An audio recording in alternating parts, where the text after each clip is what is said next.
He looked at you with eyes that were absolutely piercing, not hostile, just real sincerity that said this man is unusual. He was small, even by Vietnamese standards. Only 4 feet 11 inches tall and barely 100 pounds, he appeared frail. He tried to project this image of himself as a simple, modest, emaciated, kind of wandering scholar. In fact, he was a tough guy. Perhaps no leader in history has resisted the guns of the enemy as stubbornly or as long as this little man. He's a very shrewd politician and a very good actor. He had an unshakable will that helped liberate a country and humble a superpower.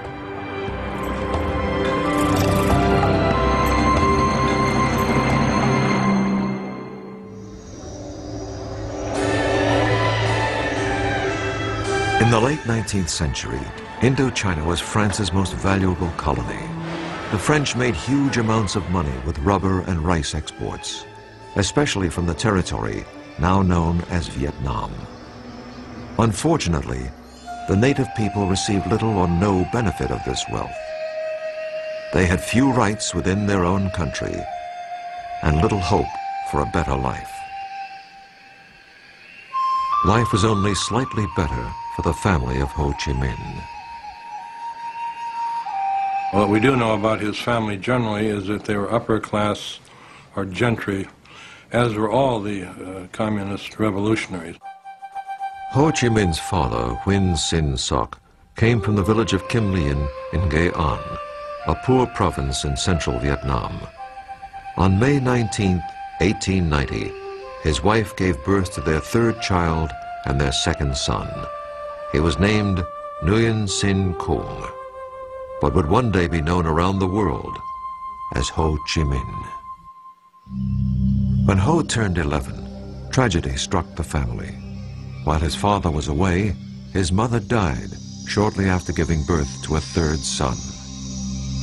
You can imagine the effect this had. I mean, being faced with the fact that his father was away and his mother had died, and he was responsible for this, basically an infant. And when his father came back to Hue, he took him back to his home village. Ho Chi Minh's father served as a mandarin or local official and spent a great deal of time away from home. Fortunately, relatives and family friends helped take care of Ho and his brother and sister. Initially, Ho's early education was in the traditional study of Chinese characters and Confucian philosophy. But in his early teens, his father apparently became convinced that for his sons to succeed, they needed a French education. He sent both of them to a preparatory school run by the imperial regime in such a way as to instruct the students in the French language and French culture.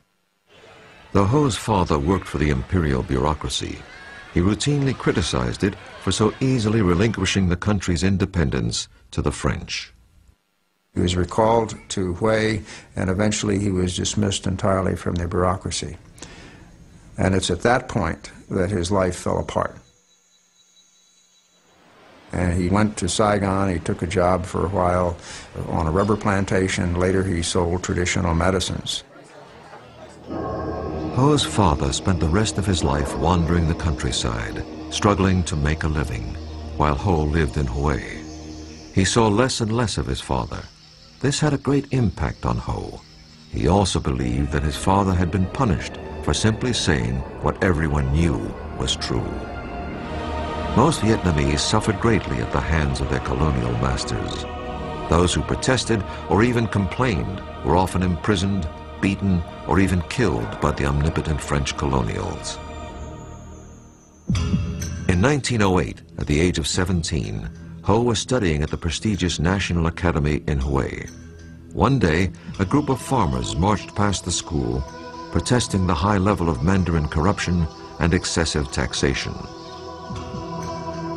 Ho translated their demands into French so the local colonial officials could read them. It was his first revolutionary act, and he attracted the attention of the dreaded Sûreté, or French secret police.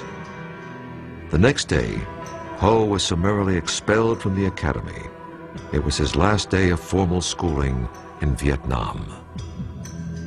So here's this young Ho Chi Minh who is becoming educated and has a certain amount of resentment toward French colonialism, but at the same time he knows enough about France to be captivated by the great French ideals of liberty, equality, fraternity, and he wants to see how those ideals are really practiced in France. They're not practiced in Vietnam, where you have a rather repressive French colonial system. Ho had inherited his father's rebelliousness and his wanderlust. At the age of 21, he entered a merchant marine school where he learned how to be a kitchen helper. This new skill enabled him to leave Vietnam and go abroad. I think he left for two reasons. One is maybe quest for education, that he would be able to get better education in France, provided he could afford it.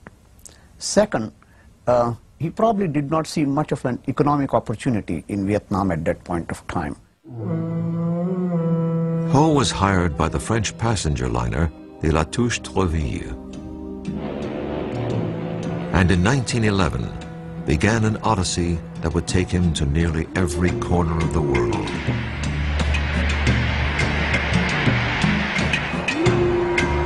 Over the next few years, he saw the terrible impact of colonialism on many other countries. This had a profound influence upon him. Finally, Ho arrived in France. Despite his anti-colonial sentiments, Ho applied for entrance to the French colonial school that trained officials to serve in France's colonies around the world. This was hardly the career path of an anti-French revolutionary. Ho's application was turned down. There's no indication as to how he reacted to the rejection, except that we may assume that it probably strengthened his assumption that he couldn't expect to work from within the system, that he was going to have to work outside the system. In other words, it could very well have been one of a whole series of steps that eventually led him into becoming a revolutionary. Ho wandered around France for a year or so. He supported himself with a variety of odd jobs, including gardening and dishwashing. He went back out to sea between 1911 and 1917, traveling to Africa, South America, and even the United States. On one trip, he reportedly jumped ship in Boston and made his way down to New York City. I mean, here he is seeing, as it would be to any kid from this faraway place, the skyscrapers, the highways, taking the subway up to the Bronx, taking the ferry to Hoboken. He was absolutely dazzled by the Statue of Liberty and everything it represented. While working as a dishwasher in New York's Chinatown, Ho was amazed to learn that immigrants in the U.S. were entitled to legal rights that the Vietnamese weren't allowed to have under the French in their own country. He said, I was with the lowest labor types in New York.